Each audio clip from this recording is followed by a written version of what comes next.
From note-taking to note-making.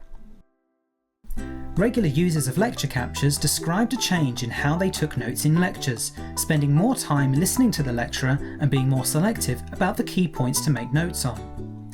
Instead of writing everything, they've started enjoying lectures more, using the captures where needed to follow up later. In this video, we look at 4 ways you can be smarter at making notes. Written notes. You might be used to this approach, writing pages of text and the occasional diagram. It can sometimes be hard to identify the key points, so use different colours and expand on the facts with questions to follow up later. You might also collate all your notes into one document for the module, but make sure you use headings and note references to slides and resources for use later. Annotated slides. You can print out slides, one to a page, with a notes area, or even annotate digitally. You might find using the slides a useful approach where there are diagrams in the lecture, supplementing the slide with comments, or for making visual connections where concepts connect. In PowerPoint, you can drag the bottom bar to expand the notes pane to summarise the slide. If you have PDF slides or have saved a PowerPoint file as a PDF, you can use Adobe Reader on a laptop or tablet to comment with sticky notes or highlight text. Mind maps. If you aren't keen on linear notes, mind maps can be a useful revision aid, linking words together and presenting them in a visual space. You might want to start a mind map before the lecture, representing the structure, key ideas, and questions you might want to ask.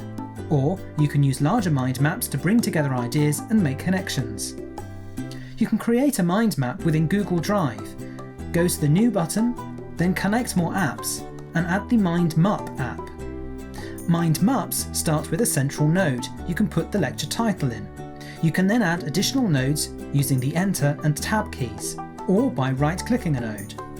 You can export your mind maps as PDFs from the File menu. The Cornell note-taking method. You may have used the Cornell method for reading, but it's equally powerful for lectures. The Cornell method is a structured way to help you engage and understand the lecture content, rather than just memorising facts. On a piece of paper, draw a vertical line almost to the bottom of the page to separate the page into 1/3 and 2/3. At the bottom of the page, draw a horizontal line. The right side of the page is your passive note-taking. This is where you capture the content from the lecture, the key points, quotes in quotation marks, essentially the stuff to remember. Structure this side with headings for each slide or topic, breaking down detail into bulleted points. Include slide numbers and references as appropriate, and separate topics with some space.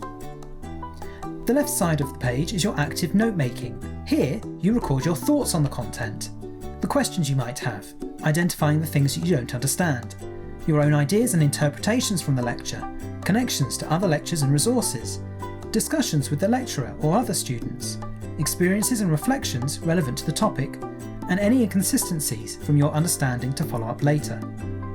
The notes you make on this side of the page help you go deeper into the lecture content. Use the bottom of the page for a summary. Summarise in your own words the content of the page of notes, or, if you prefer, the topic as a whole. Follow up points from the active note-making side and bring together your thinking on the topic. This is the first stage of revising your notes. You can create this layout in a Google Doc. From the Insert menu, create a 2-column table. Adjust the column width to split the table into 1/3 and 2/3. Use the right column for your passive note-taking, with a new topic per table row. Use the left column for your active note-making, filling in cells next to the lecture content with your thoughts and questions. To create the summary area, highlight 2 cells on the same row. Right-click and select Merge Cells. The Cornell method also provides a structured way to use the notes for revision. There is further guidance online from a number of institutions. Just search for Cornell note-taking method. In this video, we've looked at 4 ways to change your note-taking to note-making: written notes, annotated slides, mind maps, and the Cornell method. Each provides a space to add your understanding, interpretation, and questions about the content, encouraging you to spend time with the content and to follow up on the bits you didn't get. Combine these approaches with using lecture captures, and you can be smarter with your note-taking and support your out-of-class note-making. For more videos and advice on how lecture captures could support your studying, go to york.ac.uk/replay.